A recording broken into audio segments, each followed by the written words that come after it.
इसी बीच एक बड़ी खबर आ रही है। ईरान के पार्चिन न्यूक्लियर सेंटर पर बड़ा धमाका हुआ है। काफी दूर तक सुनाई दी है धमाकों की आवाज। पार्चिन न्यूक्लियर सेंटर में धमाकों का कारण साफ नहीं है, लेकिन ईरान के पार्चिन न्यूक्लियर कॉम्प्लेक्स में धमाका हुआ है। ये बड़ी खबर आपको बता रही हूं, जहां पर देखिए बता रहे काफी दूर तक धमाकों की जो आवाज है वो सुनाई दी है।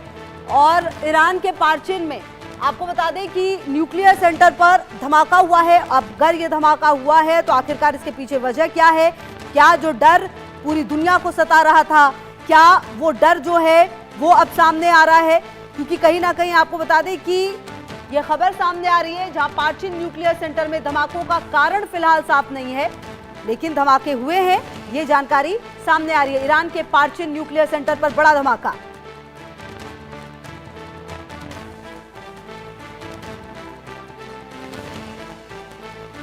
तो ये तस्वीरें आपके टीवी स्क्रीन पर जो हम आपको दिखा रहे हैं, और देखिए कि किस तरह से ये जो सेंटर है उस पर बड़ा धमाका सामने आया है।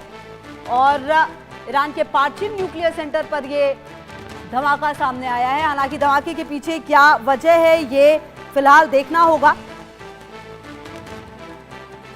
आपको बता दें कि इससे पहले भी जो ईरान के पुराने परमाणु ठिकाने रहे हैं उस पर लगातार इस तरह की घटनाएं सामने आई हैं, लेकिन फिलहाल ये जानकारी आ रही है सामने जहां पार्चिन न्यूक्लियर सेंटर पर धमाके जो हुए हैं, फिलहाल कारण नहीं बताया जा रहा।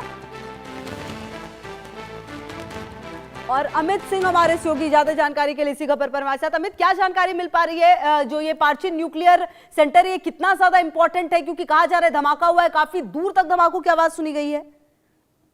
बताऊं, ये जो सिचुएशन वहां पे एस्केलेट हो रही थी और बहुत मुमकिन था, क्योंकि जिस तरह से वहां पर वॉरशिप डिप्लॉयमेंट हुई थी, वहां पर टैक्टिकल सिचुएशन बहुत टफ हो रही थी। इस धमाके को लेकर बहुत ज्यादा फौरी तौर पर जानकारी नहीं मिल पाई है, लेकिन ये जो न्यूक्लियर प्लांट है ये बहुत सेंसिटिव इलाका है। और इसके आसपास आपको याद होगा जून में जब 2025 में अमेरिका और इजराइल ने ईरान पर हमला किया था, तो ये वो इलाका था जहां पर सबसे ज्यादा हमले हुए थे।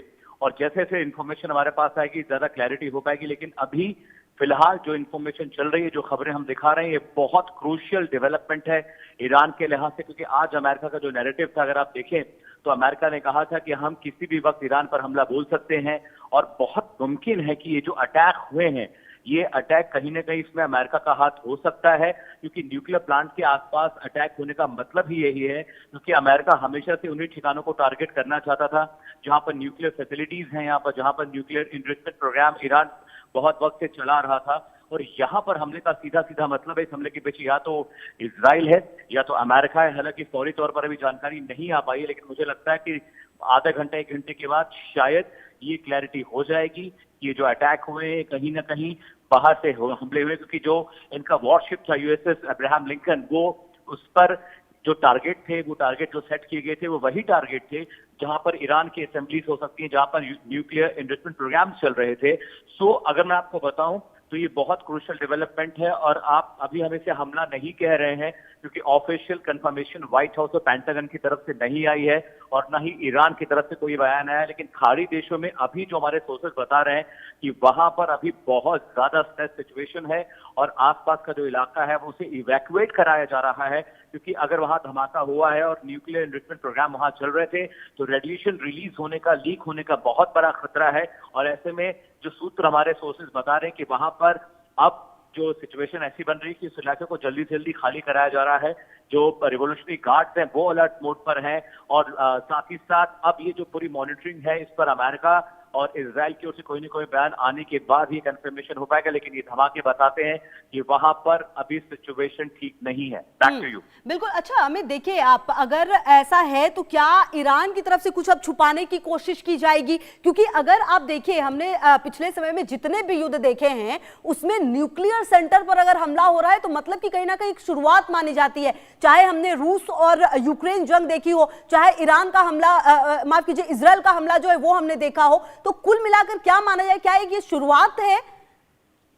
देखिए मैं आपको बताऊं, जब पिछली मर्तबा जब हमले हुए थे तो उस वक्त सिचुएशन यही थी, क्योंकि वहां पर देखिए अगर परमाणु रिएक्टर्स, परमाणु प्लांट पर अगर हमला होता है तो इसका सीधा सीधा मतलब यही होता है कि अमेरिका को इस बात का शक था, शुबा था, इजराइल को भी, कि ईरान सिविल न्यूक्लियर प्रोग्राम की आड़ में परमाणु बम बना रहा है।